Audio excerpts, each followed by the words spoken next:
My beloved brothers and sisters, let me tell you something that many people never admit out loud. A woman is only controlled the moment she forgets who she is. People don't overpower you because they're strong. They overpower you because they've convinced you that you're not. And the day you stop believing that lie is the day every form of manipulation collapses. Today, I want to speak to every sister who has been silenced, sidelined, dismissed, or emotionally cornered. Because if you knew the strength Allah placed inside you, you would never accept half love, broken respect, or someone else's dominance over your heart. This message is not about rebellion. It's about reclaiming the dignity Allah already gave you. And once you understand that dignity, no man alive will ever be able to control you again. One of the first places where control begins is in the heart. Not through force, not through shouting, not through physical dominance, but through shaping how a woman sees herself. If she believes her worth depends on people, she becomes easy to manipulate. If she believes her worth comes from Allah, she becomes impossible to break. The reality is simple. The person who defines your worth controls your life. Many women grow up hearing opinions, judgments, comparisons, and expectations from everyone around them, family, culture, society, and sometimes even from well-meaning people who don't understand the damage they are causing. Slowly, without realizing it, a woman starts measuring herself through human eyes instead of divine guidance. And that's where the vulnerability begins. If a woman's sense of worth depends on a man's attention, she will tolerate disrespect just to keep that attention. If her worth depends on being liked, she will silence herself to avoid conflict. If her worth depends on praise, she will constantly perform, pretending to be someone she's not, just to keep people impressed. And once someone realizes that she needs their approval to feel valuable, control becomes effortless. But the moment she shifts her internal foundation, the moment she firmly anchors her worth in Allah, everything changes. Because when a woman truly understands that her value comes from her Creator, not His creation, she sees through the games instantly. Compliments no longer blind her. Criticism no longer breaks her. Rejection no longer defines her, and attention no longer buys her silence. When she knows that Allah is the one who honors her, she stops giving people the power to dishonor her. This is why the Quran constantly reminds believers that honor, izzah, belongs to Allah, not society, not culture, not relationships, not wealth, not status, not appearance. Allah says He honored the children of Adam, all of them. That means a woman's worth isn't earned. It's given. It's intrinsic. It's built into her existence. So when a woman forgets this divine honor, she ends up chasing man-made substitutes for it. Compliments, validation, attention, flattery, and every time she chases those things, she puts herself at the mercy of whoever is handing them out.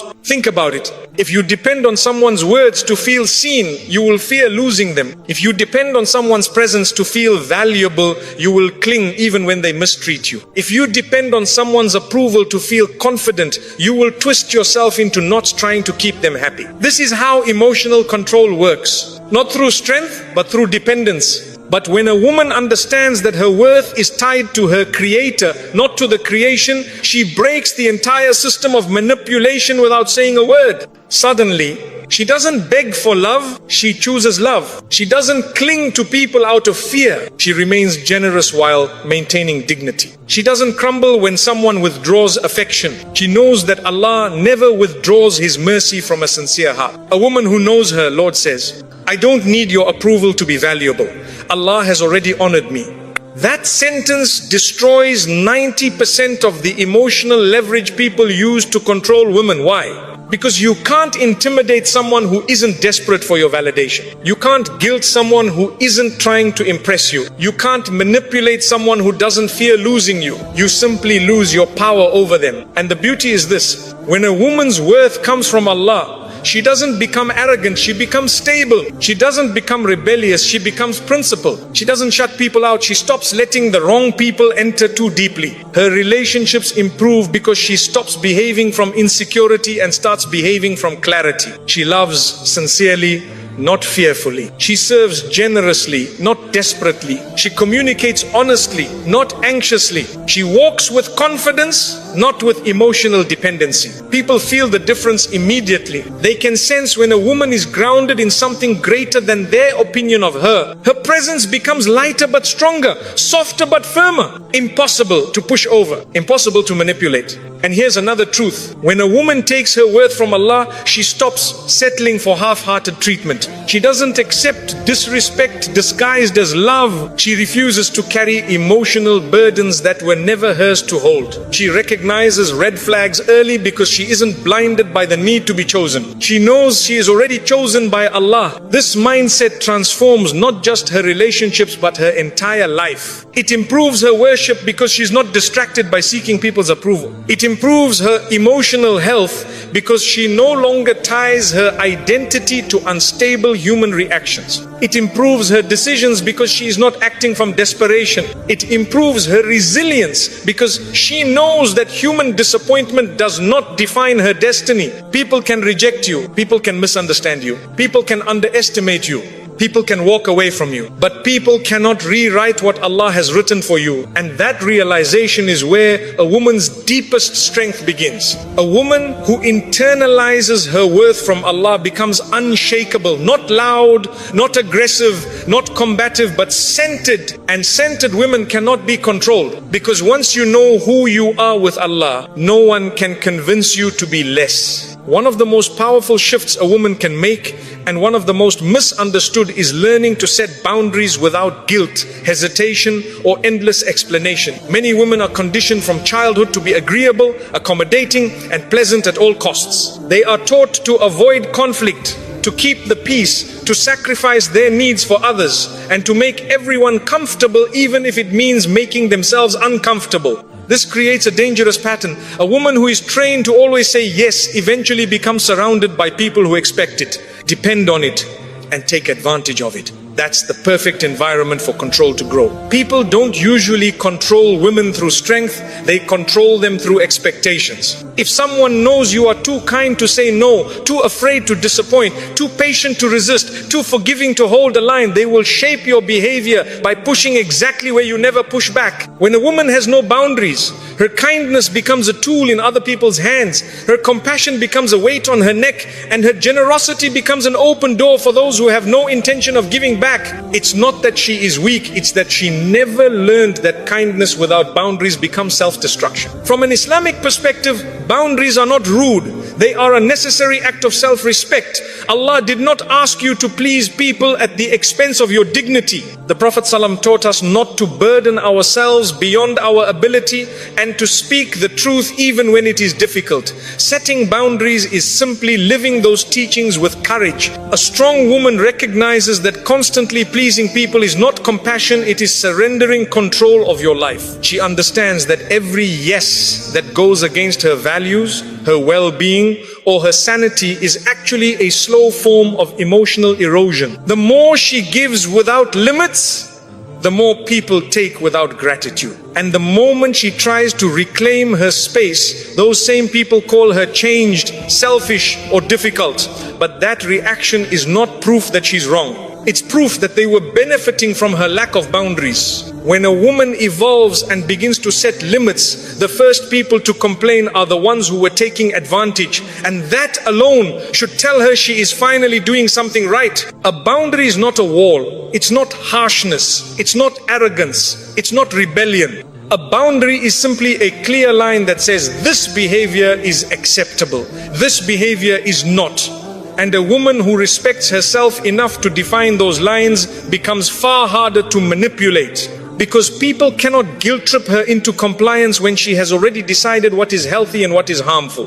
They cannot push her into exhaustion when she refuses to carry responsibilities that are not hers. They cannot use anger, silence, or emotional withdrawal to force her into submission when she understands her worth is not tied to their reaction. She learns to say no without paragraphs of explanation. She learns to say, I can't do that, without fearing backlash. She learns that protecting her energy is not selfish, it is stewardship of the body, the heart, and the mind that Allah entrusted to her. A woman who always feels guilty saying no is a woman who has been conditioned to believe that her value lies in her availability. But a woman who knows her value with Allah understands that her time, her attention, and her emotional capacity are precious resources that must be guarded. The moment she starts setting boundaries, something remarkable happens internally. Peace increases, clarity increases, self-respect increases. Relationships become healthier because she is no longer acting from fear or obligation, but from authenticity and balance. She learns to differentiate between people who truly care and people who simply want access. The former respect her boundaries, the latter resist them. And this is where emotional strength emerges. A strong woman does not apologize for taking care of herself. She does not feel guilty for saying no to harmful behavior. She does not shrink her needs to protect someone else's comfort. She understands that if she doesn't protect her heart, her mind, and her peace, nobody else will. That responsibility belongs to her. When she sets boundaries, she regains control of her life. She stops allowing people to dictate her emotions. She stops carrying the weight of everyone's expectations. She stops living in a state of exhaustion, resentment, and fear. Instead, she moves into a life where her generosity is genuine, her love is intentional, and her relationships are built on mutual respect rather than silent sacrifice. The most misunderstood truth is this: a woman with no boundaries is easier to control, but she is also deeply unhappy. A woman with strong boundaries is harder to control, but she is deeply at peace, and that peace radiates. People sense that she is not desperate, not afraid, not dependent on their reactions. They approach her differently, speak to her differently, and treat her differently because they feel the strength of a woman who respects her own limits. And when people realize they cannot manipulate her through guilt or fear, most of the control they once had simply falls apart. Because the strongest women in the world are not loud or angry. They are calm, clear, and decisive. They know what they accept and what they refuse. They know who deserves access to their heart and who does not.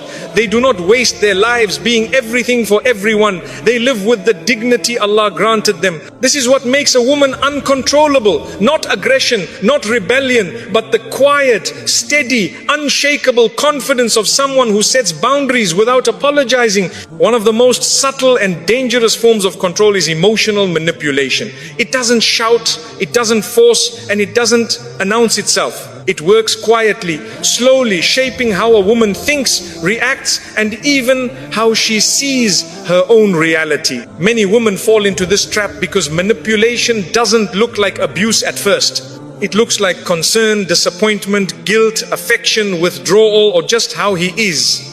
But underneath all of it is one goal: to make her behave in ways that benefit someone else at the expense of her own well-being, confidence, and clarity. Emotional manipulation begins when someone discovers that your emotions are accessible and predictable. If they know you hate conflict, they will use conflict to silence you. If they know you fear disappointing them, they will use guilt to steer your behavior. If they know you crave reassurance, they will withhold it until you act the way they want. If they know you doubt yourself, they will subtly deepen those doubts until your confidence becomes too weak to resist their influence. A woman who doesn't understand this pattern ends up trapped in a cycle where her emotions are being used against her. She walks on eggshells, constantly monitoring her tone, her decisions, her expressions, even her thoughts, trying to avoid triggering someone's anger or withdrawal. Slowly, she becomes less of herself and more of what the manipulator wants her to be. But a strong woman, the kind of woman Allah wants her to be, refuses to hand over her emotional steering wheel.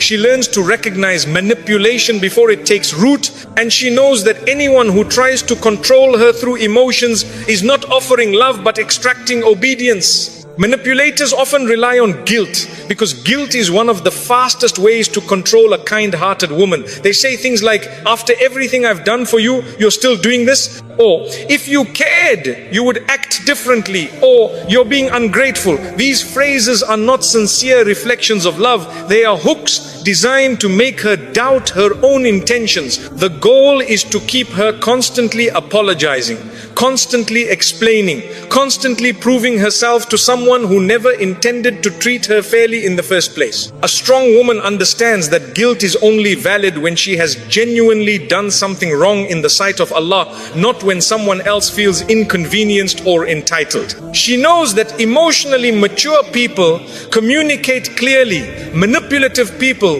communicate through pressure, silence, or emotional punishment. Manipulators also use fear, not necessarily fear of violence, but fear of abandonment, fear of disappointment, fear of losing someone's approval. They might pull away affection to punish her, or become cold, distant, and silent until she bends